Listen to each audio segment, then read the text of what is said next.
Paul Elkarat, doté d'une mémoire prodigieuse et d'une intelligence exceptionnelle, est devenu un symbole de persévérance et de talent dans le monde du spectacle français. Mais derrière l'auréole de 153 participations aux 12 coups de midi et de livres inspirants, Paul porte en lui une profonde tristesse, une blessure à l'âme à laquelle il a dû faire face très tôt.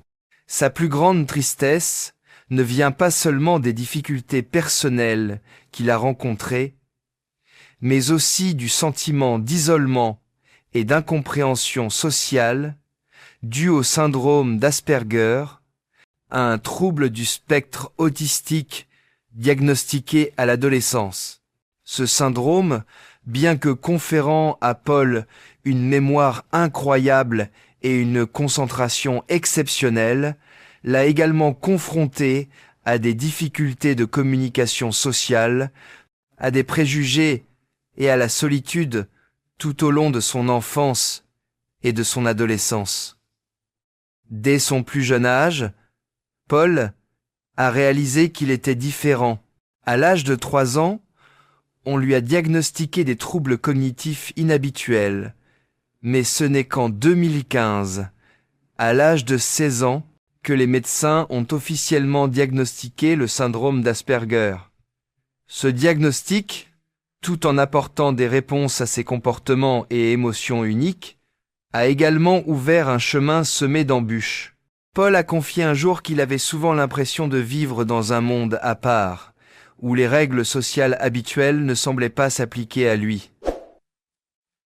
Il avait du mal à comprendre les émotions des autres, à participer à des conversations normales et surtout à s'intégrer à ses pairs. Ces années d'école ont été particulièrement difficiles, car il était la cible de moqueries et de harcèlement de la part de ses camarades pour ses comportements inhabituels, mouvements répétitifs, langage mécanique ou encore immersion dans des matières qu'il aimait, comme l'histoire ou la littérature, que son entourage ne comprenait pas. Cette solitude ne s'est pas arrêtée avec l'enfance. Même devenu une star de la télévision, Paul ressentait encore la pression de cacher une partie de lui-même pour correspondre aux attentes du public. Il a un jour déclaré que si le public appréciait son intelligence et son humour, peu comprenaient vraiment les difficultés qu'il rencontrait au quotidien, les crises émotionnelles, les moments où il se sentait dépassé par les lumières, les sons et l'attention qui l'entouraient.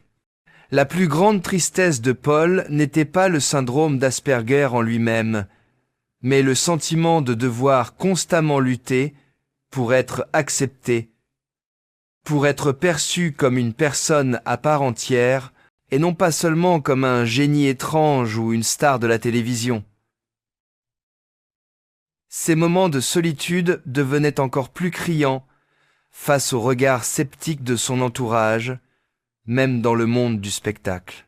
Malgré tous ses efforts pour se présenter sous un jour positif, certains le trouvaient encore trop différent pour s'intégrer véritablement.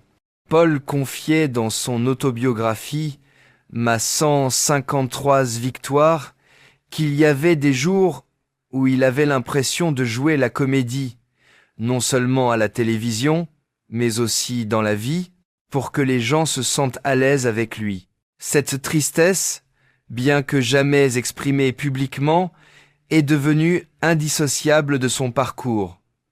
Une blessure qu'il a portée avec lui à chaque étape de sa réussite. Dans l'univers fictif de cette histoire, nous sommes confrontés à un scénario déchirant.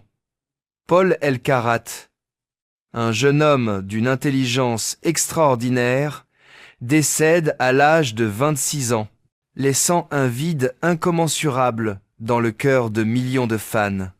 Les funérailles de Paul sont un événement émouvant, non seulement en raison de sa disparition inattendue, mais aussi en raison de l'héritage qu'il a laissé derrière lui. Un héritage de résilience de passion, et un cœur qui aspire à être compris. Même s'il s'agit d'un scénario fictif, imaginer une fin aussi triste nous aide à mieux apprécier ce que Paul a fait et ce qu'il représentait dans la vie réelle. Les funérailles de Paul ont eu lieu dans une petite église de Grenoble où il a passé de nombreuses années de sa jeunesse. L'espace était rempli de bouquets blancs, symbole de pureté et de gratitude du public. Des centaines de personnes, des fidèles fans des 12 coups de midi, de ses partenaires des grosses têtes, de sa famille et de ses amis proches, se sont réunis pour lui dire au revoir. Sa mère, Sophie, se tenait silencieusement près du cercueil, les yeux remplis de larmes, mais rayonnant de fierté pour ce fils qui avait surmonté tant d'épreuves pour toucher le cœur de tous. Son père, Ali, ancien athlète qui avait été une source d'inspiration pour Paul, serrait fermement la main de sa mère, comme pour trouver du réconfort dans la douleur de la perte. Son frère Ange et sa sœur Louise, qui avaient toujours été le soutien de Paul, l'embrassaient et pleuraient, se remémorant les bons souvenirs avec leur frère chéri.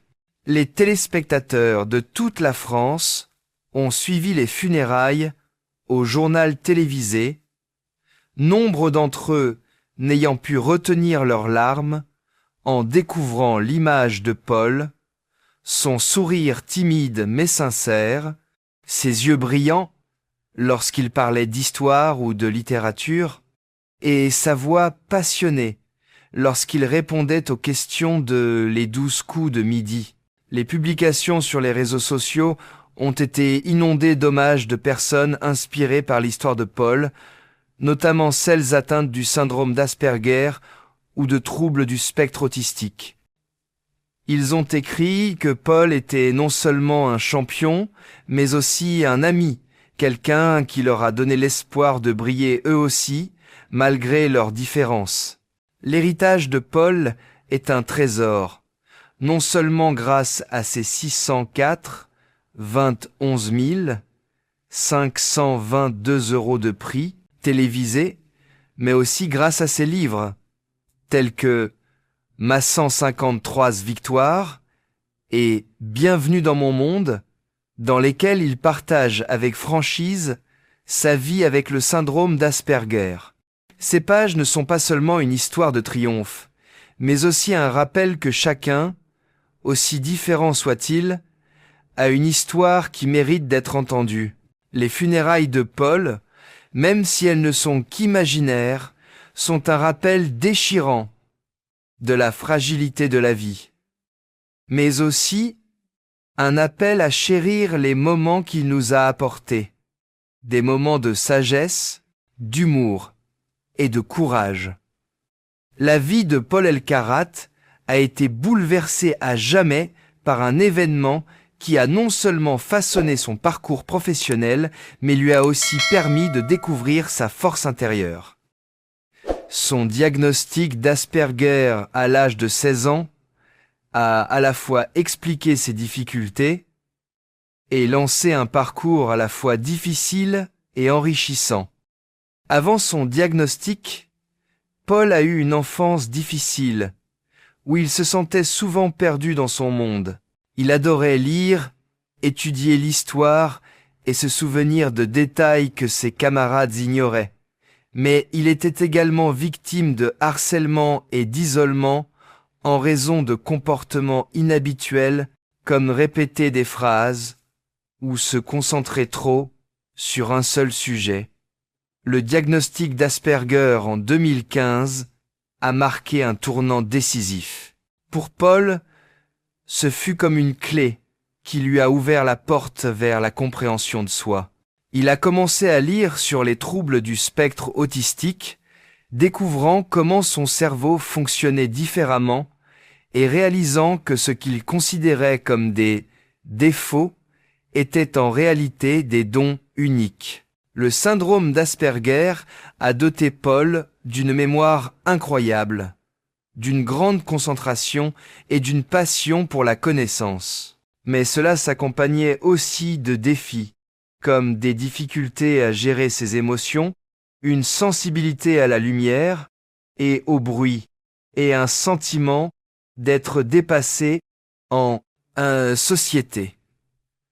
Paul a confié que le diagnostic avait été à la fois un soulagement et un fardeau, car il l'avait forcé à affronter la réalité. Il serait toujours différent aux yeux de la société.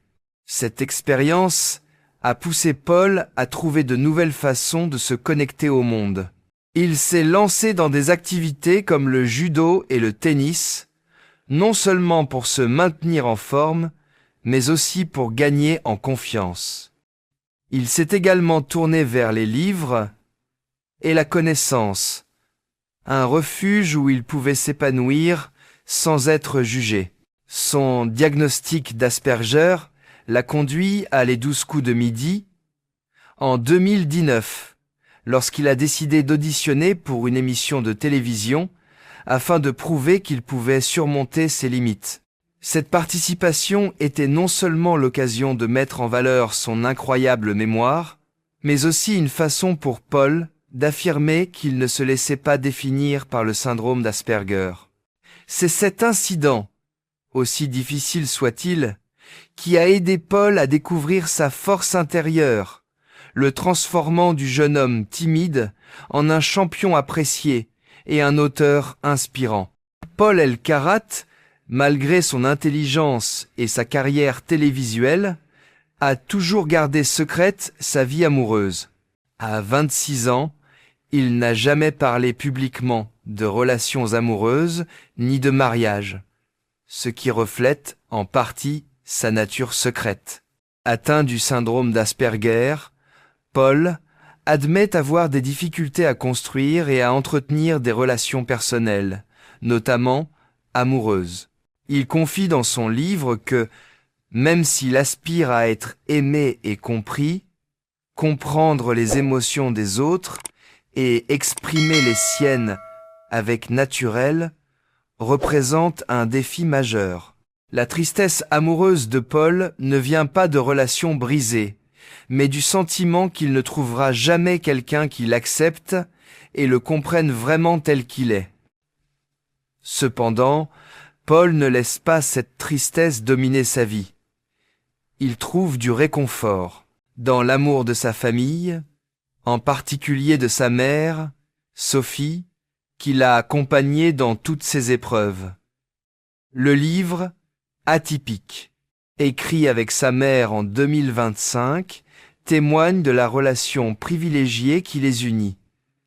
Ils partagent leur parcours avec le syndrome d'Asperger du point de vue d'une mère et de son fils. Paul a déclaré que sa mère était sa plus grande compagne, toujours présente dans les moments les plus difficiles, du harcèlement scolaire à la pression de la célébrité. Cette relation, bien que peu romantique, est une source de force inépuisable qui aide Paul à surmonter la tristesse et la solitude. Concernant le mariage, Paul est encore jeune et ne semble pas prêt à s'engager dans une relation durable. Il a confié vouloir se concentrer sur sa carrière, écrire des livres et partager son histoire avec le monde, avant de penser à fonder une famille. Cependant, il espère aussi trouver un jour une partenaire qu'il acceptera avec toutes ses différences. La tristesse de Paul en amour, s'il en est, réside dans son désir d'être aimé sincèrement, mais il reste toujours optimiste, convaincu que le véritable amour viendra le moment venu. En attendant, Paul trouve de la joie à se connecter avec son public, qu'il considère comme une grande famille, qui le soutient et l'aime toujours.